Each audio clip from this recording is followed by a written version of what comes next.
தேங்காய் எண்ணெய் எப்படி காய்ச்சுவதுன்றதை பாருங்கள். இப்போ எங்கள் அம்மா வந்து தேங்காய் பால் எடுக்கிறாங்க. எடுத்துகிட்டு அதுக்கப்புறம் அந்த அடுப்பில் அப்படியே ஊற்றி அப்படியே கிண்டிகிட்டே இருக்கணும்.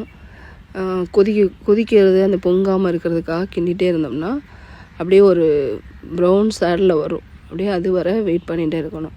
அப்புறம் பார்த்திங்கன்னா கரெக்டாக கொஞ்சம் திக்காகி லாஸ்ட்டு ஃபைனலாக ஆயில் வர ஆரம்பிச்சிருச்சு.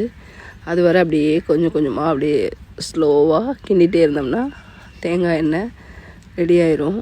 அப்படி மெதுவாக கிண்டிகிட்டே இருந்துட்டு லாஸ்ட்டில் வந்து தீ வந்து ரொம்ப மெதுவாக எரிச்சிட்டே இருக்கணும். ஆனால் அடி பிடிக்காமல் அப்படியே மெதுவாக கிண்டிகிட்டே இருந்தோம்னா நமக்கு ஃப்ரெஷ்ஷான தேங்காய் எண்ணெய் ரெடி. பாருங்கள் எப்படி இருக்குன்னு. கடைசியில் ஒரு பாட்டிலில் ஊற்றிருக்கேன். சூப்பரான தேங்காய் எண்ணெய் ரெடி.